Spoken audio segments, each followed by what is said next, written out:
उन्हाळ्यामध्ये आपण लिंबू सरबतचं सेवन हे करतोच। लिंबू सरबतला वेगळा फ्लेवर दिला तर तो पिण्याची मजा काही वेगळीच आहे। तर आज आपण पुदिना घालून लिंबू सरबत बनवलेला आहे। अशा प्रकारे तुम्ही लिंबू सरबत करून पहा, खूप छान लागतो। पुदिना ही शरीराला थंड ठेवायचं काम करतो। तर आज आपण पुदिना घालून चटपटीत लिंबू सरबत बनवलेला आहे। तुम्ही अशा प्रकारे सरबत करून पहा, तुम्हाला नक्कीच आवडेल। तर अशाच नवनवीन चटकदार रेसिपी, पारंपरिक रेसिपी, गोडाच्या रेसिपी आणि थंडगार रेसिपी पाहण्यासाठी चटकदार बाय मोहिनीला सबस्क्राईब करायचं आहे आणि बेल आयकॉनवर क्लिक करायचं आहे, म्हणजे नवनवीन व्हिडिओज हे तुमच्यापर्यंत पोहोचू शकतील। चला मग तर आपण सरबत बनवायला सुरुवात करू।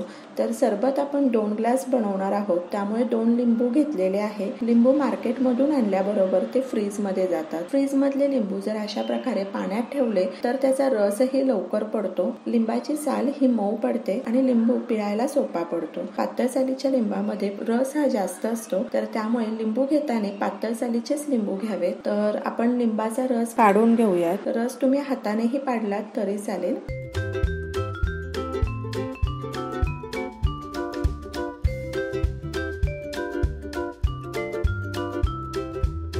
या ठिकाणी लिंबाचा रस काढून झालेला आहे। 4 चमचे साखर घालायची आहे। साखर तुमच्या आवडीनुसार तुम्ही कमी जास्त करू शकता। अर्धा चमचा काळं मीठ घालूया। काळं मीठ तुम्ही आवश्यक वापरा। अर्धा ग्लास पाणी घालायचं आहे आणि साखर व्यवस्थित विरघळून घ्यायची आहे।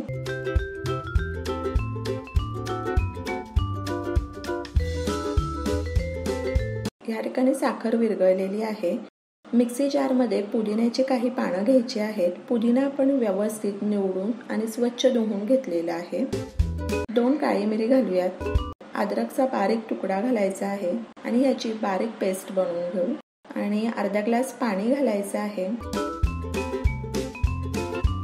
मिक्स करून घेऊ आणि हे पुदिन्याचं पाणी आपण सरबत मध्ये घालणार आहोत आणि 1 ग्लास पाणी आणखी घालायचं आहे। तर ह्या ठिकाणी पुदिना घालून हिरवागार 2 ग्लास सरबत हा तयार आहे।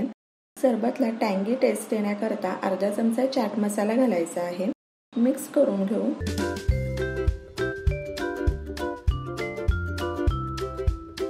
तर अशा प्रकारे थंडगार सरबत ग्लासमध्ये सर्व करूयात। सरबत बनवताना मी थंड पाण्याचा वापर केलेला आहे, त्यामुळे बर्फाचा वापर केला नाहीये। तुम्हाला हवा असेल तर तुम्ही बर्फही या ठिकाणी वापरू शकता। अशा प्रकारे आपला थंडगार चटपटीत लिंबू सरबत तयार आहे। प्रकारे सरबत करून पहा आणि मला सांगा कसा वाटला ते। तर अशाच नवनवीन चटकदार रेसिपी, पारंपरिक रेसिपी, गोडाच्या रेसिपी आणि उन्हाळी रेसिपी पाहण्यासाठी चटकदार बाय मोहिनीला सबस्क्राईब करायचं आहे आणि बेल आयकॉनवर क्लिक करायचं आहे, म्हणजे नवनवीन व्हिडिओज हे तुमच्यापर्यंत पोहोचू शकतील। आणि वेळात वेळ काढून तुम्ही माझी ही रेसिपी पाहिली तर त्यासाठी तुमचे खूप खूप खूप धन्यवाद। पुन्हा भेटूया अशाच एका नवीन रेसिपी बरोबर।